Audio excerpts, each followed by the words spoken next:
This is John Nichols of The Nation magazine, and you're listening to the Ralph Nader Radio Hour. Stand up, you've been sitting way too long. Welcome to the Ralph Nader Radio Hour. My name is Steve Scrovan, along with my co-host David Feldman. Hello, David. Good to see you're back and okay. Yes, thank you. We're very lucky. And our producer, Hannah Feldman. Hello, Hannah. Hi, Steve. Welcome back. Thank you. And the man of the hour, Ralph Nader. Hello, Ralph. Hey, Steve. And Steve's going to be the man of the beginning of the hour. Listeners, we're going to interview him about his experience in the middle of the raging Los Angeles fires. Yeah, I was actually, Ralph, in a town adjacent to the Eaton Canyon fire on the east side of town. And we were under not a mandatory evacuation, but a vigilant alert evacuation order. And they shut the power off for safety reasons. And so my wife and I, we left with our animals. We had to board our chickens in Hawthorne, which is on the other side of town. And we took our puppy and stayed in a La Quinta Inn about 45 minutes south for 3 days last week. Came back for the weekend when they turned the power back on. And then they shut it off again with the threat of high winds. And now I'm actually recording in a Airbnb in Long Beach. We expect to go back tomorrow because the winds have apparently died down. But we're the lucky ones. I know upwards of 20 people personally who have lost their homes on both sides of town in both the Palisades fire and the Eaton Canyon fire. And it's just unimaginable what that must be like for them. Well, these fires were unimaginable, even by the leading preparations among all the other states that California authorities have arranged in anticipation of fires. You know, they made sure that some of the brush was not too close to the homes, and they had all kinds of advice to owners to protect their homes. But this overwhelmed everything. It was a combination, wasn't it, Steve, of about 4 to 5 months of no rain, so everything was dry as could be. And also the Santa Ana winds, which have reached over 120 miles per hour, whipping up the flames. And It's just nothing that the firefighters could do. The pressure and the hydrants diminished because the water ran out. It was just totally overwhelming. What's the sense there of foreboding? Well, there's a lot of immediate, within the first day, the blame game started. And battle lines seem to be drawn, at least in my opinion, between the drill, baby, drill, all we need to do is rake the leaves camp versus, hey, this is another wake-up call to the climate crisis, because this was a severe weather event. And there were 4 major fires at once, and no fire department, whose main daily job is medical emergencies, is equipped to deal with that, especially since the first 2 days, the winds were so high, hurricane force winds, they couldn't get helicopters and airplanes into the air to make the drops in these canyons. And I don't think there's any amount of brush clearing that would have stopped these winds from whipping up these embers to send them into these residential districts. All of that needs to be sorted out, of course, and accounted for. But I'm amazed that they were able to contain it as much as they could, and the body count still remains to be seen, but right now it's in the 20s. As we record this, the Eaton Canyon fire is 45% contained, and the Palisades fire is 18% contained. The Sunset fire is 100% contained, and the Hearst fire, which was in the Santa Clarita Valley, is contained also. But there's a lot of that going on, and a lot of reckoning that it will have to take place. Well, the problem is bigger than almost anybody can imagine having resources to deal with it. Listeners should know that Canada, Mexico, even Texas Governor Abbott have sent firefighters and firefighting equipment to help in Southern California. Yeah. But this whole process of periods of drought and then periods of flood or periods of drought and then periods of raging fires with the Santa Ana winds, it doesn't seem likely to go away. It just seems to be intensifying, and more of Los Angeles seems to be vulnerable. We're going to be talking, listeners, with a consumer advocate, Doug Heller, who specializes in covering the insurance industry, to see what the insurance industry is planning here. That's right, Ralph. Our first guest today is Douglas Heller. who is a nationally recognized insurance expert and director of insurance at Consumer Federation of America. He's going to give Los Angeles residents some insight into what to expect from their insurance companies in the aftermath of these disastrous fires. The main takeaway? Don't let the insurance companies get away with crying poverty in California. They have your money. That's the first half of our show. In the second half, we turned from the LA wildfires to the dumpster fire that is sure to be the incoming Trump administration. We've invited back our resident constitutional scholar Bruce Fein to take us through a list of some of the high crimes and misdemeanors that Trump and his corporate sponsor Elon Musk have signaled they are willing to commit starting on Inauguration Day. As always, somewhere in the middle, we'll check in with our relentless corporate crime reporter Russell Mokhiber. But first, even if you aren't a victim of the LA wildfires, our next guest has answers for your insurance questions. David? Douglas Heller is a nationally recognized insurance expert and director of insurance at Consumer Federation of America.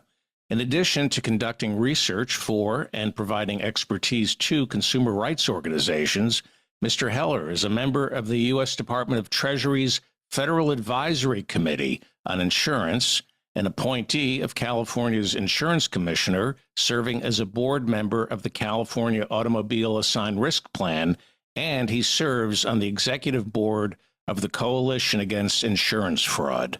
Welcome to the Ralph Nader Radio Hour, Douglas Heller. Thanks very much for having me.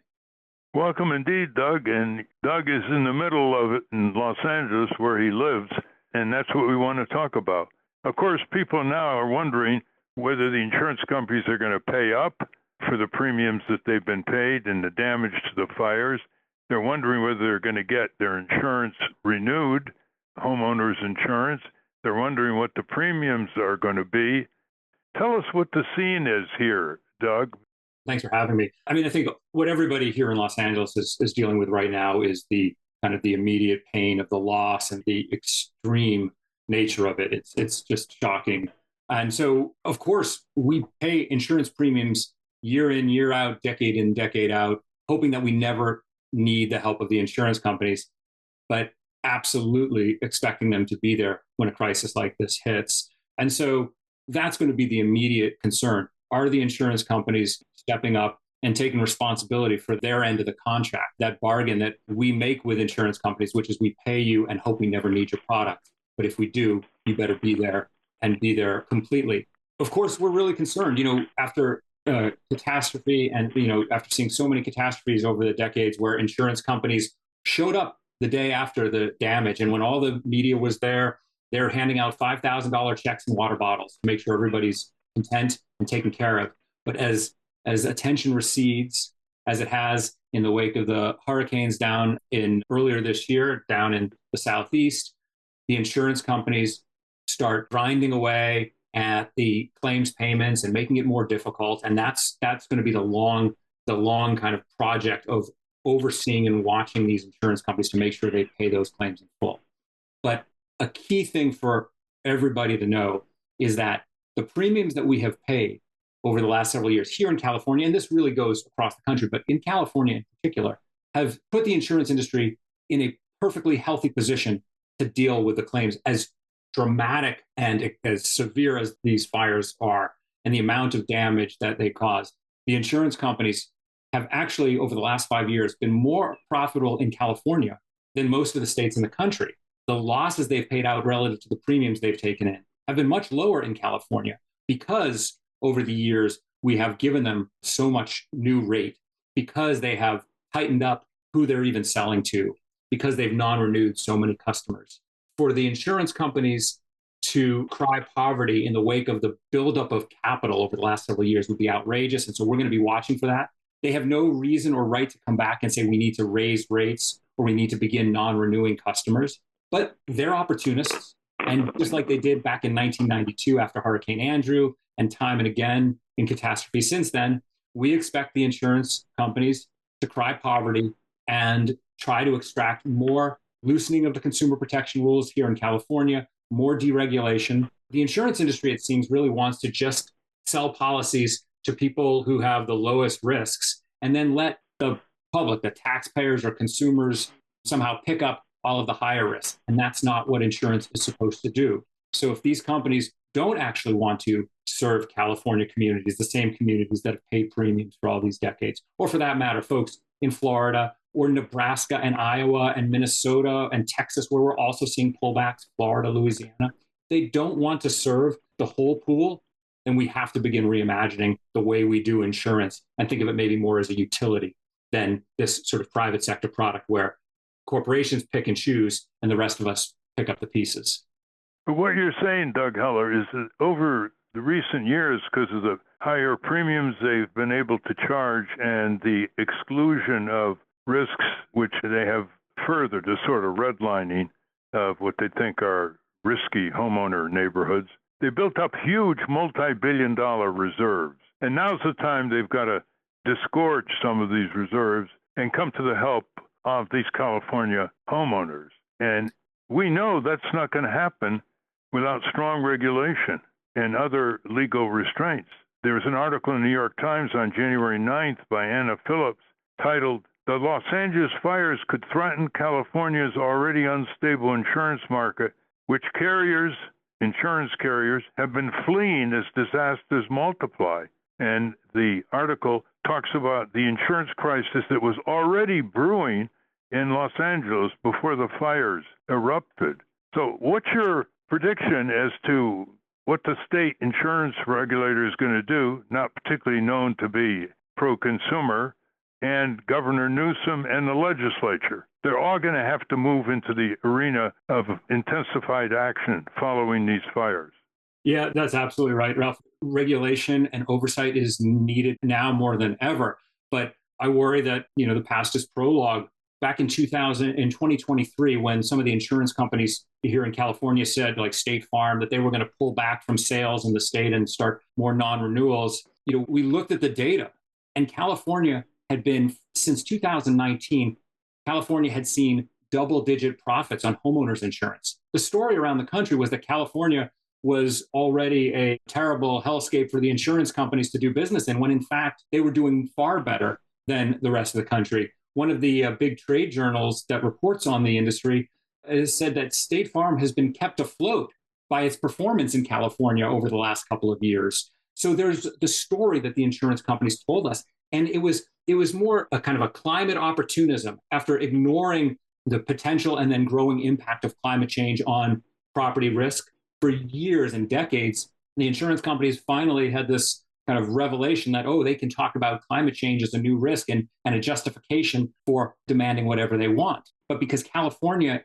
as a state, going back to 1988, as you know as well as anybody, Ralph, we passed the initiative that reformed this industry. And ever since 1988, the insurance companies have been trying to undo the people's reform and diminish the regulatory oversight. Well, they saw the growing national crisis around property because of climate change and the havoc it's wreaking across the nation. They saw an opportunity and they started bullying the regulator. They started threatening to move out and, in fact, starting to pull out of different communities, this redlining, sometimes called blue lining, that we're seeing now. And the choice was there for the politicians. They could either, when they found themselves in this corner, they could either fight back or concede. And unfortunately, over the last year and a half, the insurance companies have gotten everything they've wanted. They can pass through new unregulated costs of their hedging that they do when they go buy reinsurance policies from companies in Bermuda and Switzerland.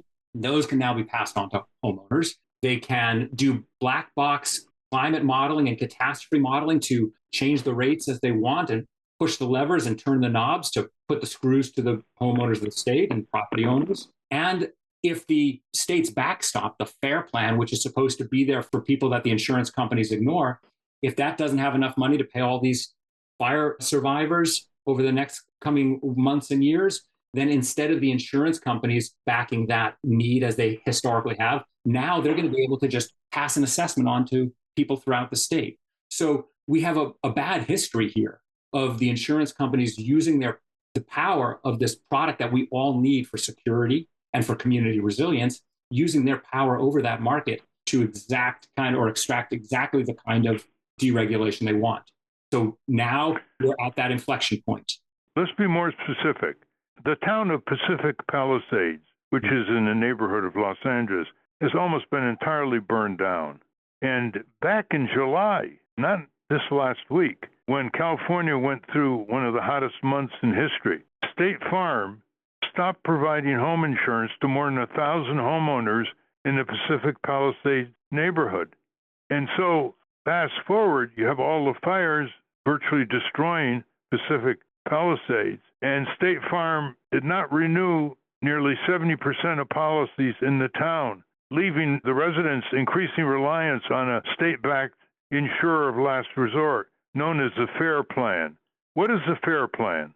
So the FAIR Plan it was actually created in 1968 in the wake of community uprisings and riots. It was meant to be a place for homeowners and property owners to go if the insurance market refused to serve them. And over the years, it's transitioned from serving more inner city communities and communities of color to serving the more wildfire risk areas of the state. Something like 2/3 of the states around the country have them. Colorado just created one in the wake of their disastrous wildfire in Boulder back in 2021. And it's the backstop. If you can't get insurance from the private sector, you go to the FAIR Plan, and it's kind of a bare bones policy. Most people have to buy a separate policy to cover things like theft and liability that you normally get with your homeowner's insurance. And it's officially supposed to be backed up.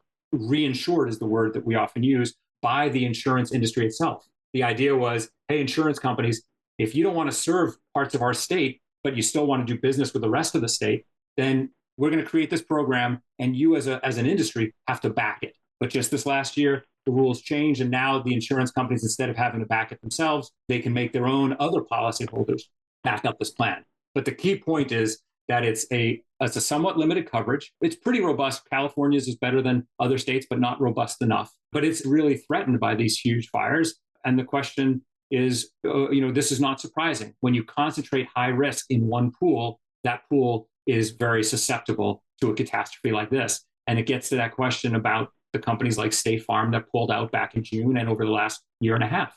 If you really don't want to do insurance, which includes high, medium, and low risk business, then don't do insurance, and don't fool us into thinking that you're going to be here for us, that you'll be a neighbor to us or keep us in your good hands, when all you want are the pockets of the very safest bets.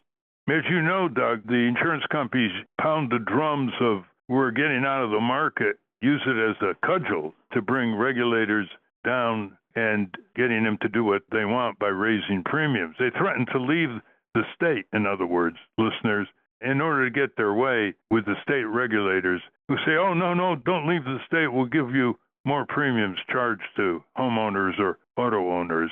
Listeners should know, that FEMA is coming in big time from the federal government, at least under Biden. A Small Business Administration is gearing up, expanding its loans to burnt-out small businesses in the Los Angeles area. The question is what the Trump regime is going to do, and that's not auspicious because Trump and Elon Musk have already taken the political condemnation route. Instead of showing what they're going to do for the people in Southern California, they're blaming Democratic politicians for mismanagement of forests and other boondoggles. So it doesn't look very good from the federal point of view under Trump. Your views on that, Doug?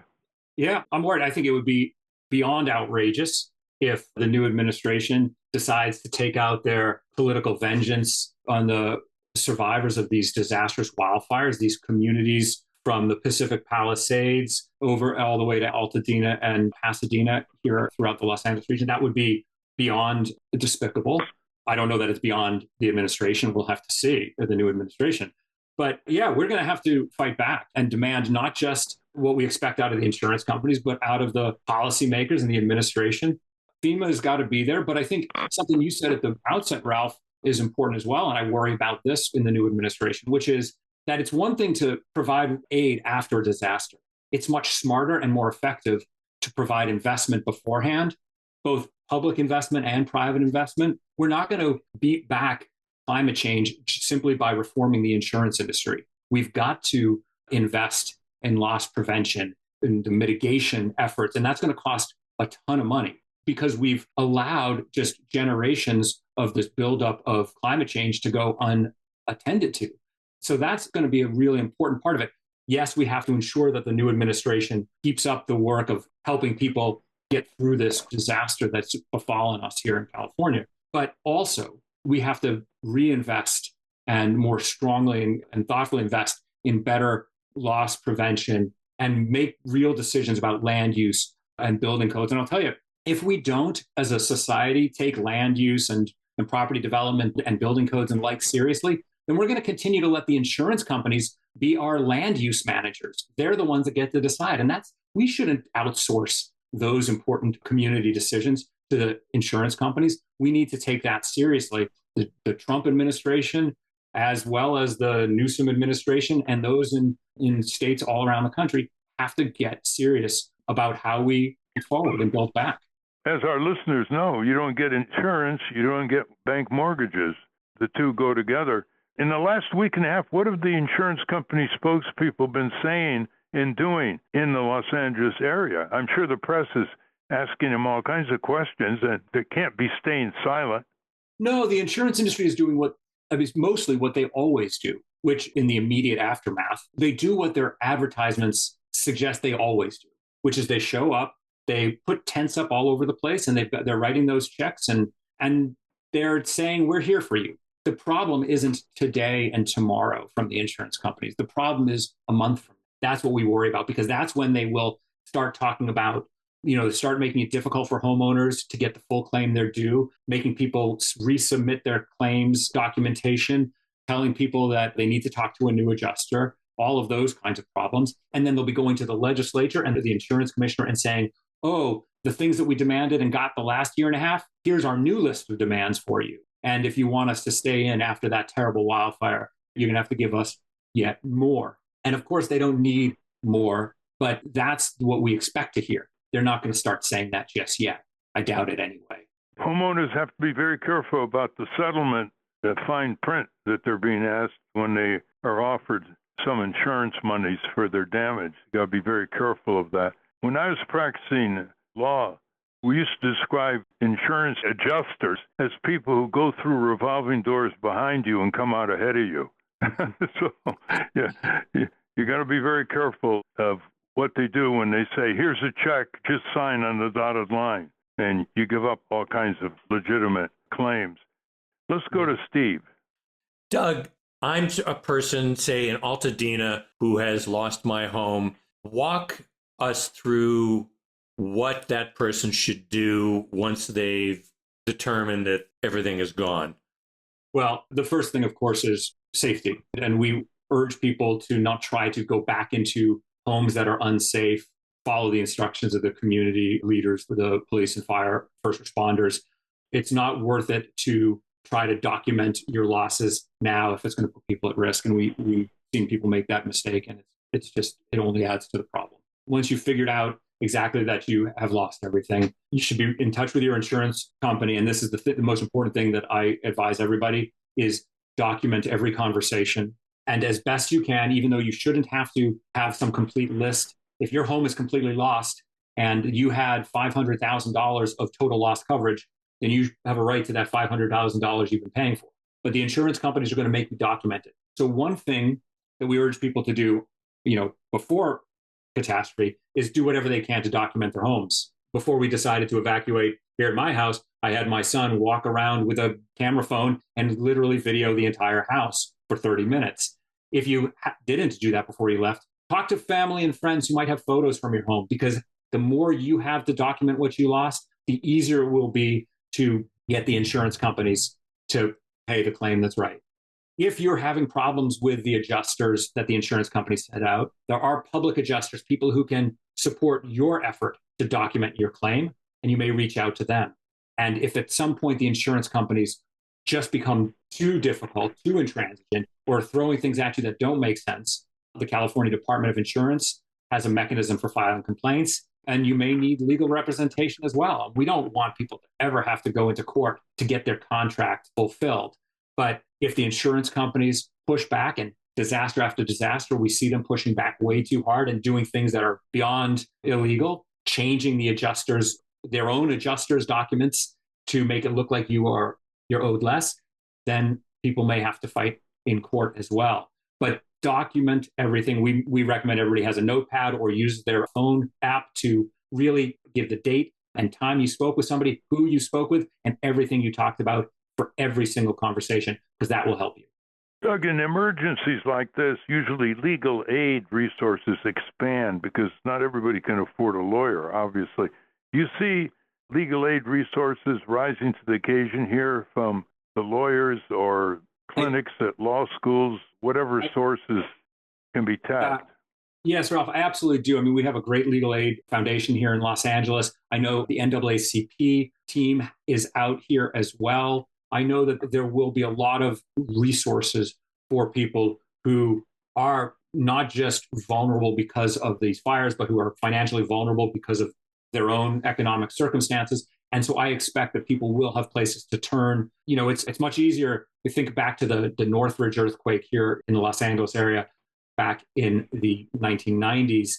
And it was very difficult for people to find things. We didn't have the internet. We didn't have those tools to really make our way, but there are a lot of resources people can find. The city and county have been pretty aggressively putting documentation and information up. So I'm hopeful on that front that people will be able to find the help they need. It's frustrating to think that people may need it to be fighting the insurance companies for their claims, but I do hope and expect there will be resources for folks of all economic circumstances. Well, we're unfortunately out of time, Doug. We've been talking with Doug Heller, consumer advocate, insurance expert based in California and working with the Consumer Federation of America in Washington, D.C. Doug, I'm sure our listeners have some important questions that they would like to ask and tap into your expertise. Would you mind if you answered them when we transfer them to you? And what's the best way for people to reach you? Yeah, thanks, Ralph. Of course, people can go to the website consumerfed.org or reach me at douglasheller@consumerfed.org. And of course, we want to help. And in some instances, we don't represent individuals who have their problems, but we know the people who do, and we can connect folks as well as answer questions. And certainly, if people have stories to tell about their experiences, that helps us when we go into the legislatures around the country and fight for reforms. So we appreciate all the outreach that we can get. On that encouraging note, thank you very much, Doug Heller, for coming on the show. Thanks, Ralph. It was really great to join you. We've been speaking with Douglas Heller. We will link to his work at ralphnaderradiohour.com. Up next, what to expect when you're expecting a Trump presidency. A miscarriage of justice? But first, let's check in with our corporate crime reporter, Russell Mokhiber. From the National Press Building in Washington, D.C., this is your Corporate Crime Reporter Morning Minute for Friday, January 17, 2025. I'm Russell Mokhiber. In a recent article titled Criminal Investors, Emory Law Professor Andrew Jennings assesses the culpability of those who invest in criminal corporations. Prosecutors currently treat investors as victims of corporate wrongdoing rather than as actors who might bear responsibility for it, he writes. One explanation for this tendency is that corporate law's doctrine of limited liability creates such a strong presumption of investor blamelessness that it permeates other spheres, including criminal law. When investors intentionally contribute to those efforts, substantive criminal law imposes liability on them, the same as it does on accomplices, conspirators, or principals in other contexts. For the Corporate Crime Reporter, I'm Russell Mokhiber. Thank you, Russell. Welcome back to the Ralph Nader Radio Hour. I'm Steve Scrovan, along with David Feldman and Hannah and Ralph. What can we expect from Trump's next term? Bruce Fein has some idea. Hint, a lot of crime, probably. David? Bruce Fein is a constitutional scholar and an expert on international law. Mr. Fein was Associate Deputy Attorney General under Ronald Reagan, and he is the author of Constitutional Peril, The Life and Death Struggle for Our Constitution and Democracy, as well as American Empire Before the Fall. Welcome back to the Ralph Nader Radio Hour, Bruce Fein. Thank you. Welcome back, Bruce. And listeners, we're now going to provide you with information about the probable lawlessness of the Trump regime in such detail that you may not receive a comparative discussion in any of the rest of the press, whether it's independent or the corporate media. So bear with us. This is going to affect everybody, and we've got to have the patience of concentration here.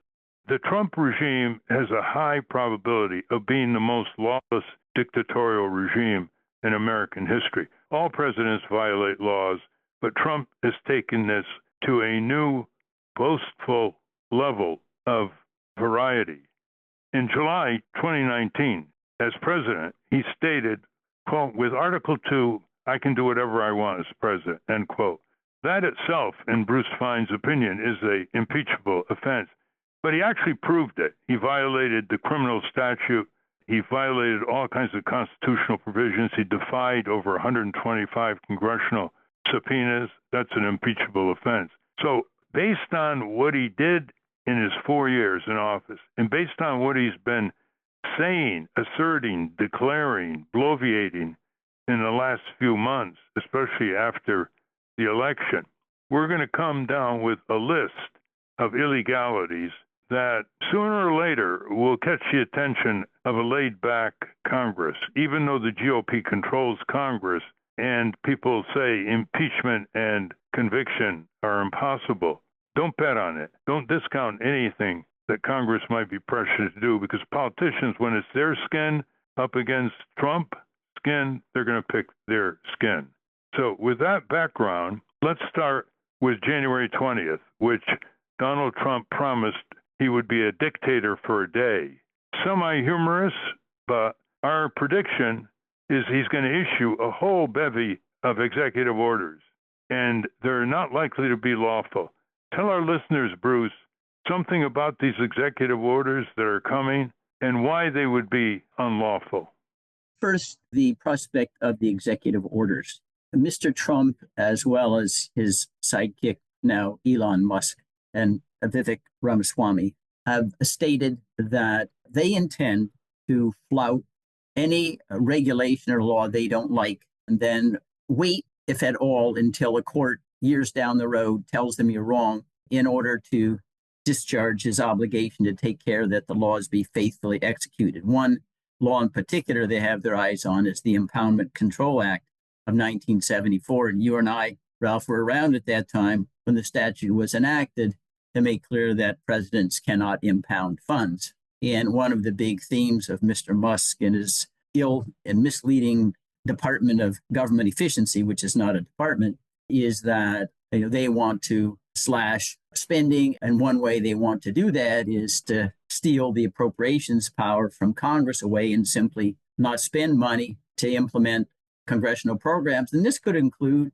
safety net programs, could be Medicaid, Medicare, anything, and say, well, sorry, you can go to court and see you 5 years, 6 years later, which is a flagrant violation of this Article 2 obligation to faithfully execute the laws. And that could have ramifications very, very fast.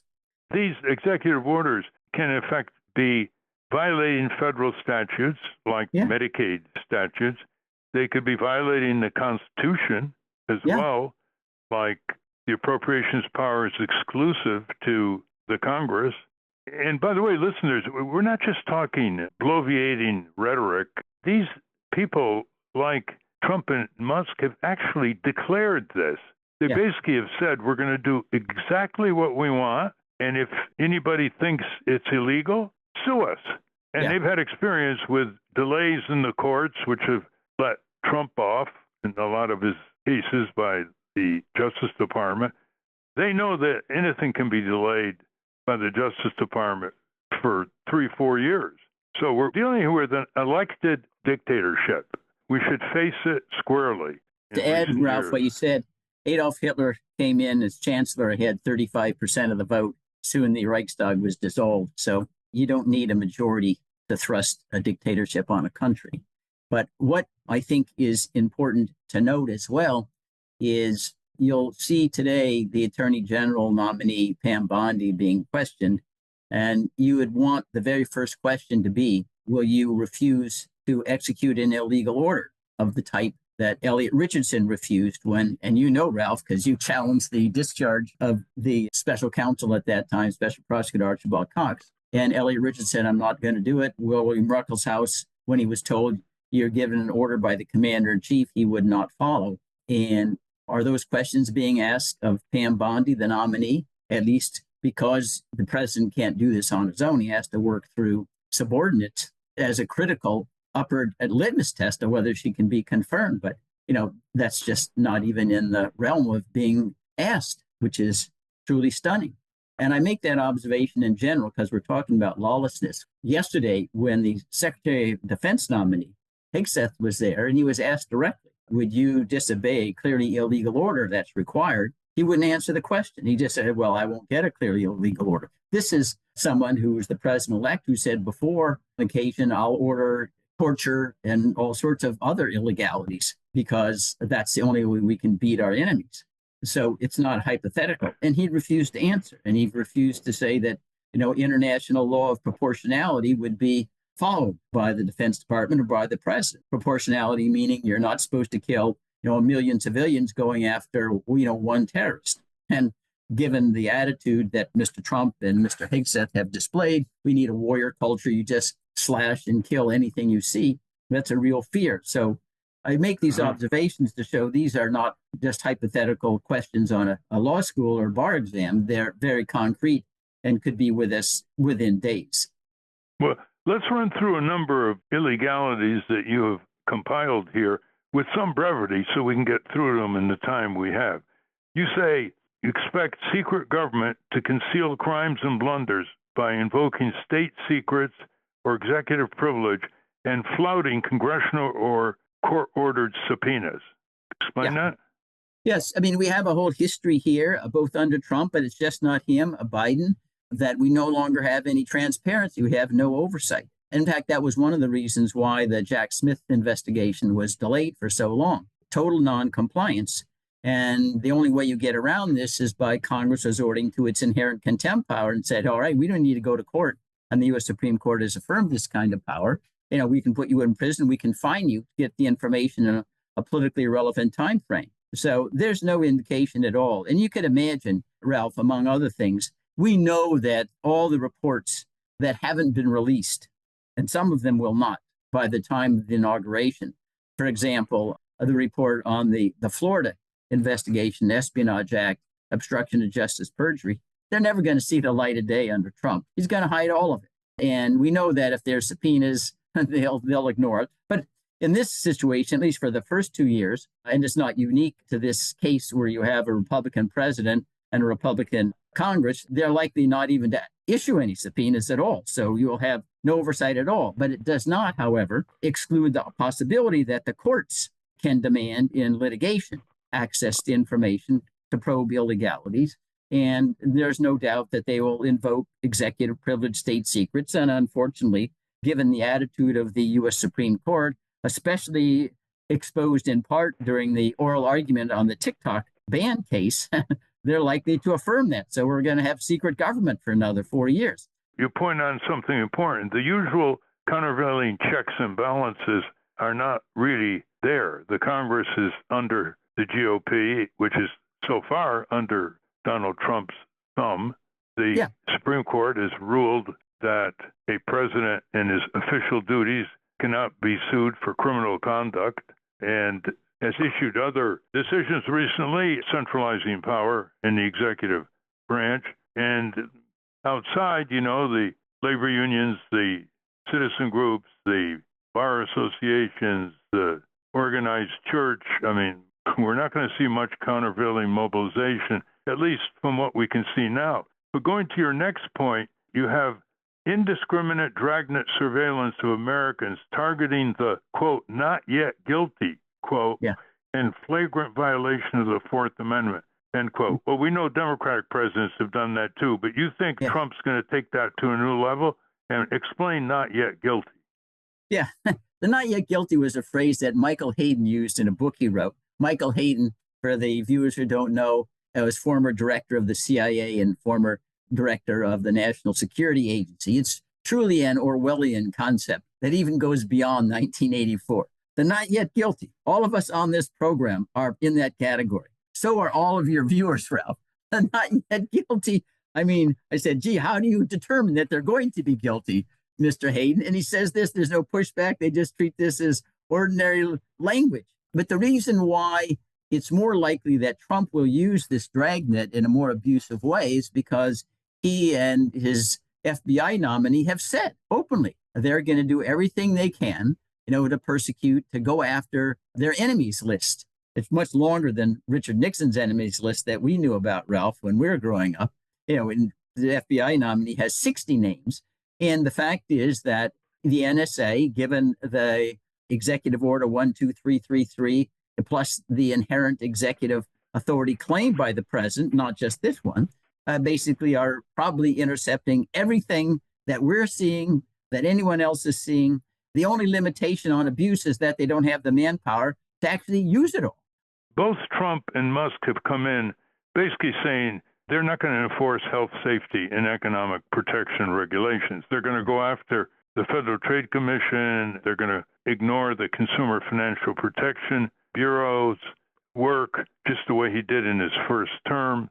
They're basically going to give industry a wish list, and they're going to effectively shut down a lot of the environmental, worker safety, and health and safety protections these various agencies, modest as they've been under the Democrats.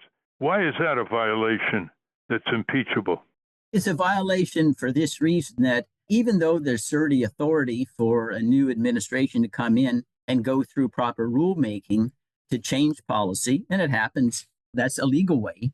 Trump and Musk and others have said, and Russell Vought, I think he's going to be the new OMB director, we are not going to go through the administrative process, which means notice, rulemaking, comment, and then change the policy, which typically, if it's at all complex, takes anywhere from 18 months to 2 years. We're just going to look at any regulation we don't like and say, you know what, we're not going to enforce it. You go ahead and sue us, but we'll not enforce it for the next 2 or 3 or 4 years while it's litigated, and basically shuts down the enforcement program in toto without going through the administrative process that is required under the Administrative Procedure Act. That is a direct violation of the president's obligation to take care that the laws be faithfully executed. There are ways to change the regulations legally, and there are ways to do it unconstitutionally. And he's doing it the unconstitutional way, which makes it an impeachable offense. Okay. The next one is not hypothetical. He's actually talked about using the Insurrection Act to subordinate civilian law to military rule. Well, there are going to be street protests. There are going to be marches against Trump. And, any infiltration by provocateurs can end up in smashing some windows. And then that just feeds Trump's desire to use the Insurrection Act. Can you explain that briefly? Yes. The Insurrection Act, it's a very old statute enacted when George Washington was president, as somebody who could be trusted.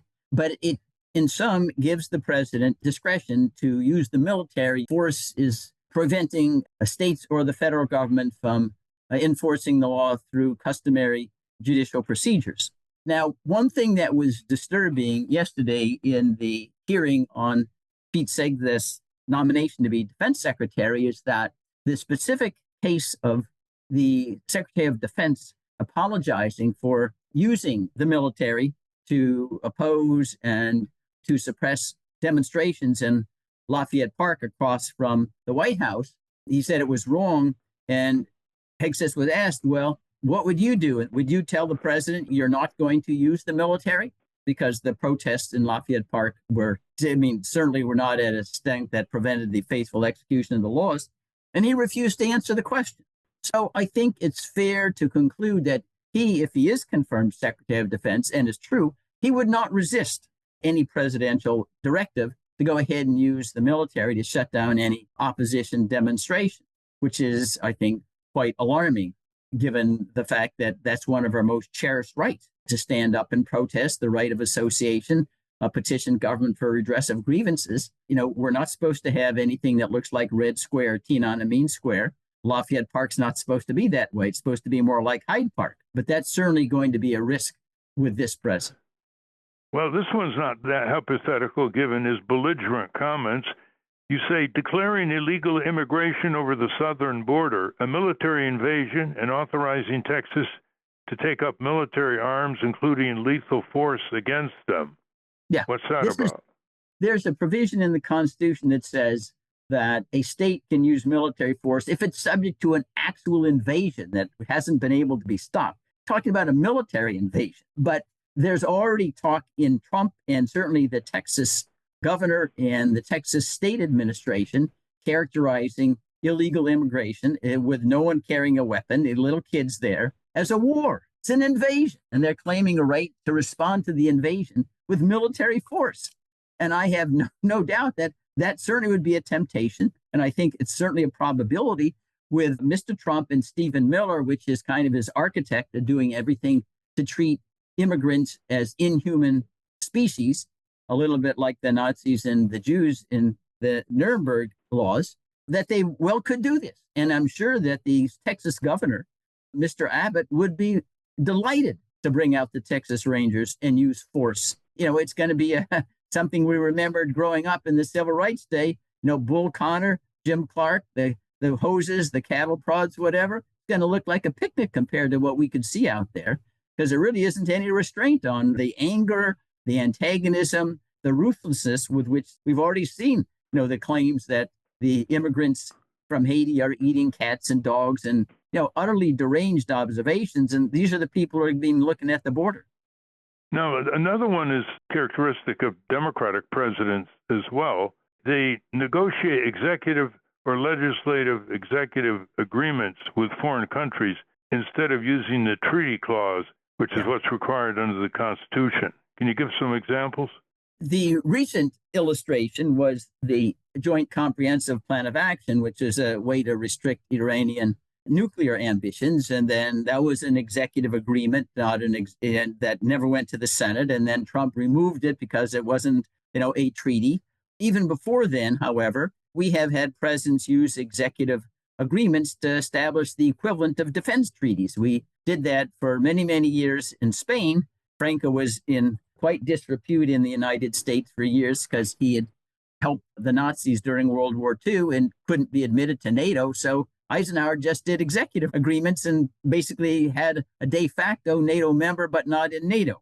And even when it gets to the issue of trade, whereas, Ralph, initially all trade agreements were enacted as treaties. And there were various reciprocity treaties with regard to tariffs and investment.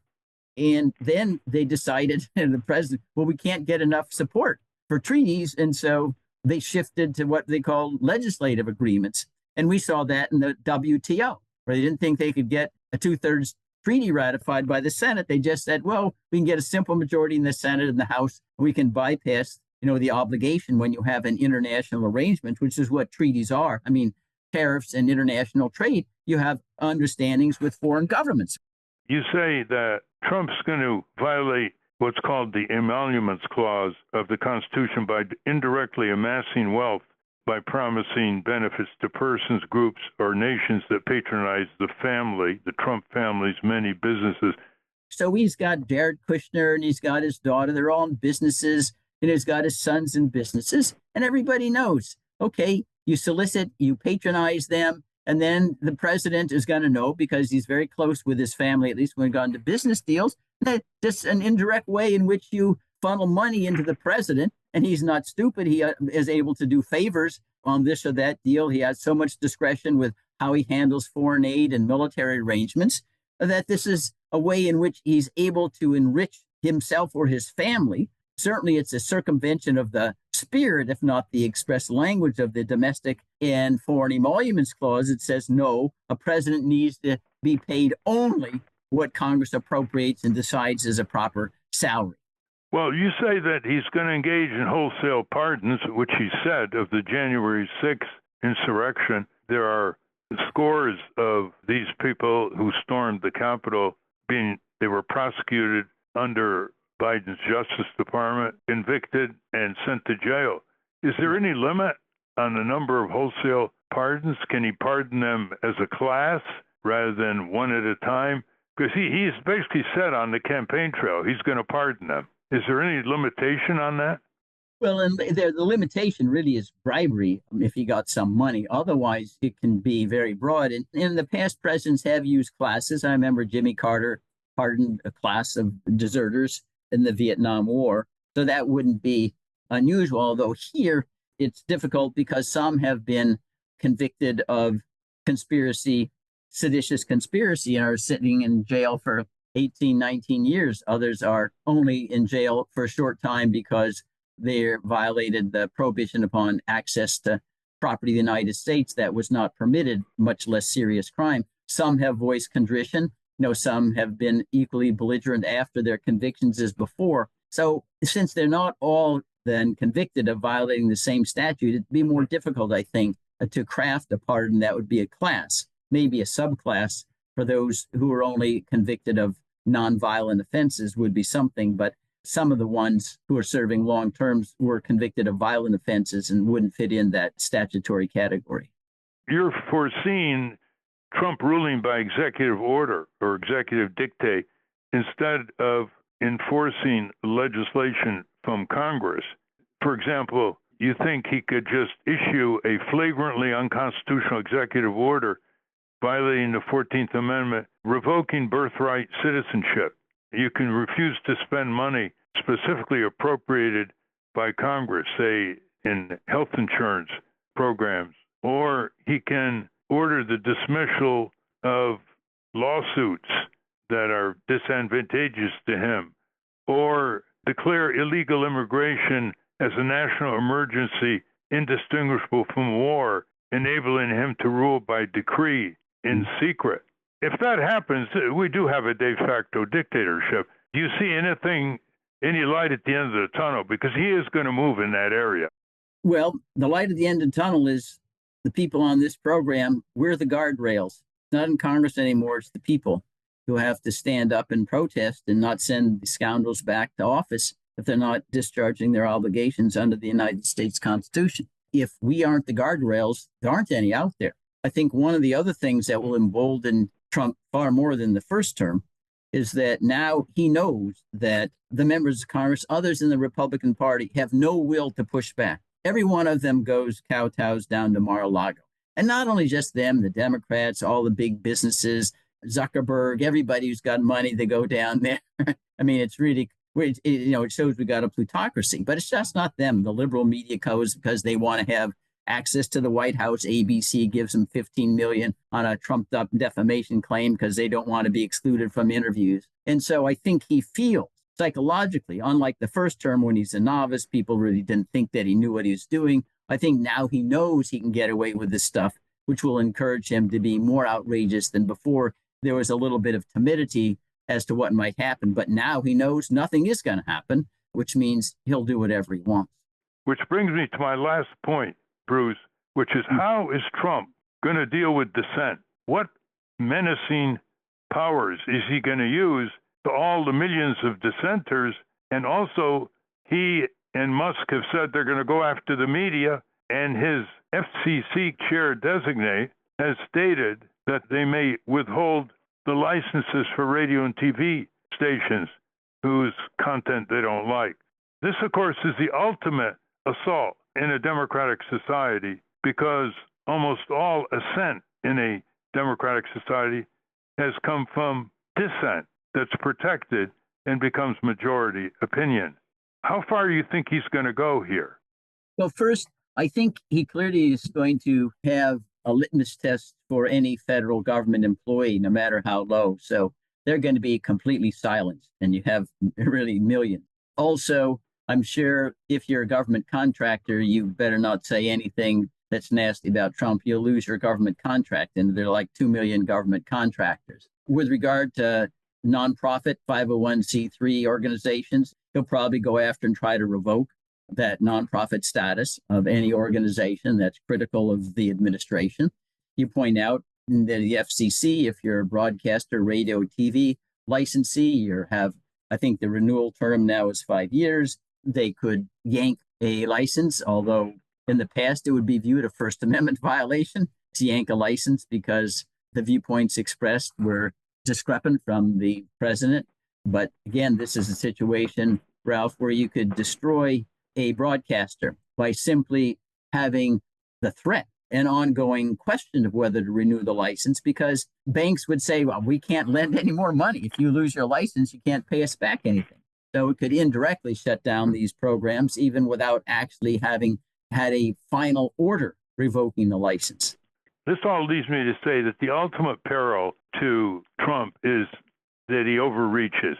He goes over the cliff in ways that's so offensive and so angering of the public that they bring him down. And they can do it by impeachment and conviction, or they can bring him down by simply losing his base completely, and all he's left with is MAGA informal militias. which of course will get him into even more dangerous waters, politically as well as legally.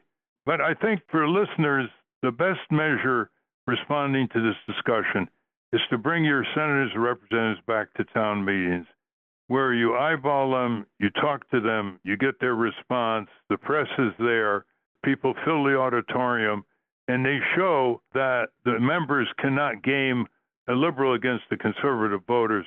You show them that there is a left-right bonding here because they're all facing the same damage and risk and harm and deprivations of their freedom by this Trump dictatorship. Thank you very much, Bruce, for your enlightenment, and we're going to be continuing this discussion, obviously, after January 20.